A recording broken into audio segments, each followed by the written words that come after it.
ময়মনসিংহ 1, ময়মনসিংহ 2, ময়মনসিংহ 3, ময়মনসিংহ 10 এই আসনগুলোতে কিন্তু বিএনপির বিদ্রোহীরা এগিয়ে আছে। আবার আমরা তিনটি আসনে আমরা বিএনপির প্রার্থীকে দেখেছি যে তারা ভালোভাবেই এগিয়ে আছে। কিন্তু ওই যে একটু আগে বললাম যে আমি এই যে ময়মনসিংহ জামাতের যে একজন বিদ্রোহী, যেটা হলো যে বাংলাদেশে একমাত্র জামাতের বিদ্রোহী প্রার্থী, সেটা হলো ময়মনসিংহ 6 ফুলবাড়িয়াতে। সেই ফুলবাড়িয়াতে কিন্তু এখন এই বিদ্রোহী প্রার্থী, জামাতের বিদ্রোহী প্রার্থী কিন্তু ঘোড়ার প্রতীক নিয়ে এগিয়ে আছে। আমরা তবে এই ময়মনসিংহ 8 ঈশ্বরগঞ্জ এই আসনটি এবং ময়মনসিংহ 5 মুক্তাগাছা এই দুটি আসনকে আমরা বলতে পারি যে ধানের শীষ মোটামুটি ভালোভাবে এগিয়ে আছে এবং এখান থেকে হয়তো ধানের শীষ একটা ভালো রেজাল্ট পাবে। আবার এই যে সবচেয়ে গুরুত্বপূর্ণ আসন হলো ময়মনসিংহের যে ময়মনসিংহ সদর আসন। ময়মনসিংহ সদর আসনটিতে এখন পর্যন্ত আমরা দেখেছি যে ধানের শীষ এবং দাঁড়িপাল্লা হাড্ডাহাড্ডি লড়াই চলছে। এটা এখন পর্যন্ত বলা যাচ্ছে না যে কোনটা এগিয়ে যাবে। তবে আমরা দেখতেছি যে ময়মনসিংহের যে ধানের শীষ আমরা বলতে পারি যে অন্তত 4টি জায়গায় ময়মনসিংহ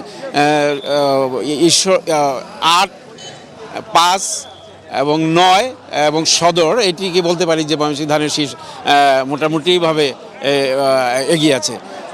তো এই ছিল মোটামুটি আমার কাছে ময়মনসিংহ 11টি আসন। সেটি বলছিলেন যে আপনি শুধু এতটুকু এখন আমাদেরকে জানান যে প্রার্থীরা বিশেষ করে আপনাদের কাছে কি কি মেসেজ দিয়েছে। আমাদের কাছে যতটুকু দিয়েছে আমরা সেটা সারাদিনই দেওয়ার চেষ্টা করেছি।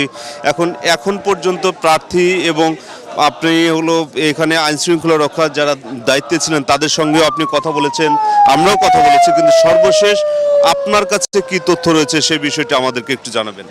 দেখুন, ময়মনসিংহ একটি এক জেলা যেখানে কিন্তু আসলে রাজনৈতিকভাবে শান্তিপূর্ণ জেলা। এটা আসলে এই শান্তিপূর্ণ জেলায় আমরা এই আজকে 11টি আসনে কিন্তু বিচ্ছিন্ন 2-1টা ঘটনা ছাড়া কিন্তু খুব শান্তিপূর্ণভাবেই ভোট গ্রহণ অনুষ্ঠিত হয়েছে এবং কোথাও কোনো আইনশৃঙ্খলার খুব একটা ব্যত্যয় কিন্তু ঘটেনি।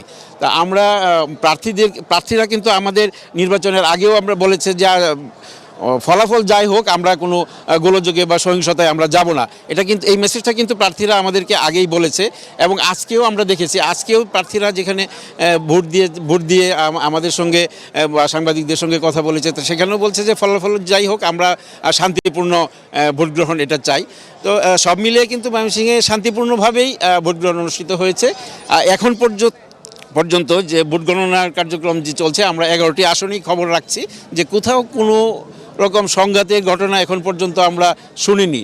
আমরা আশা এবং আইনশৃঙ্খলা বাহিনীর সেনাবাহিনী এবং র্যাব পুলিশ ওনাদের সাথে আমাদের কথা হয়েছে, ওনারাও বলেছেন যে আমরা এখনও কোনো রকম সংঘাতের আশা করছি না।